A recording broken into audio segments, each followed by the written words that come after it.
ഞാനൊരു motivation class എടുക്കാൻ വേണ്ടി പറയല്ല, മോട്ടിവേറ്ററും അല്ല. ഓക്കെ, എന്റെ ഒരു എക്സ്പീരിയൻസ് ഉള്ള കാര്യമാണ് പറയുന്നത്. നമ്മളൊരു പുതിയ പരിപാടി, ഒരു പുതിയ ജോബ് ആയിക്കോട്ടെ, പുതിയ സ്റ്റാർട്ടപ്പ് ആയിക്കോട്ടെ, നമ്മൾ തുടങ്ങുന്ന സമയത്ത് നമുക്ക് ആദ്യം വേണ്ടത് ഒരു സ്ട്രോങ് ആയിട്ടുള്ള ഒരു മൈൻഡ് സെറ്റ് ആണെന്നുള്ള, മെന്റലി സ്ട്രോങ് ആയിട്ടിരിക്കുക. ഓക്കെ, മെന്റലി സ്ട്രോങ് ആയിട്ടിരിക്കുക എന്ന് പറയുന്ന സമയത്ത് എന്റെ ഒരു എക്സ്പീരിയൻസിൽ ആദ്യത്തെ കാര്യം എന്ന് പറയുന്നത് don't give up after the first failure. നമ്മളൊരു ചായക്കട തുടങ്ങുവാണെങ്കിൽ പോലും നമ്മളെല്ലാം പെർഫെക്റ്റ്ലി പ്ലാൻ ചെയ്ത് അതിനുവേണ്ടി കഷ്ടപ്പെട്ട് വർക്ക്ഔട്ട് ചെയ്ത് പക്ഷെ അത് താഴോട്ടേക്ക് പോയി.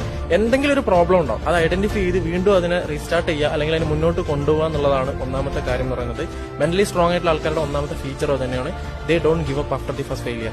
രണ്ടാമത്തെ കാര്യം എന്ന് പറയുന്നത് don't be afraid of alone time. നമ്മൾ പരിപാടി സ്റ്റാർട്ട് ചെയ്ത് മുന്നോട്ടേക്ക് അങ്ങ് പോകുന്ന സമയത്ത് നമ്മുടെ മൈൻഡിൽ മാത്രമാണല്ലോ ഈ ഒരു പിക്ചർ ഉണ്ടാകുന്നത്. വേറെ ആർക്കും ഇത് പറഞ്ഞാൽ മനസ്സിലായിക്കൊള്ളുന്നില്ല. ഉപ്പാക്കും ഉമ്മാക്കും കൂടെയുള്ള ആൾക്കാർക്കൊന്നും ഇത് പറഞ്ഞാൽ മനസ്സിലായിക്കൊള്ളുന്നില്ല. ചിലപ്പോൾ അവർ നമ്മളെ ഒരു ജനറേഷൻ അല്ലാത്തതുകൊണ്ട് തന്നെ. സോ അങ്ങനെയുള്ള സാഹചര്യത്തിൽ നമ്മൾ ഒറ്റയ്ക്കായിരിക്കും ചെയ്യേണ്ടെന്ന് പല ആൾക്കാർ പറയാനുണ്ടാവും. നമുക്ക് കോൺഫിഡൻസ് ഉണ്ടെങ്കിൽ നമ്മൾ ചെയ്യാന്നുള്ളതാണ് രണ്ടാമത്തെ കാര്യം എന്ന് പറയുന്നത്. മെന്റലി സ്ട്രോങ് ആയിട്ടുള്ള ആൾക്കാരുടെ രണ്ടാമത്തെ ഒരു വലിയ ഗുണം എന്ന് പറയുന്നത് they are not afraid of alone time.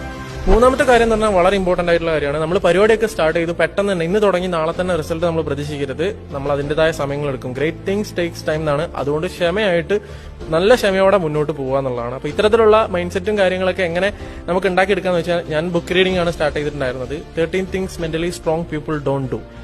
ഞാൻ സജസ്റ്റ് ചെയ്യുന്ന ഒരു ബുക്കാണ്. ഇങ്ങനെയുള്ള പരിപാടികളൊക്കെ സ്റ്റാർട്ട് ചെയ്യുന്ന ആൾക്കാർക്ക് തീർച്ചയായിട്ടും വായിച്ചു നോക്കുക ആൻഡ് ഡു ബെറ്റർ. ഓക്കെ.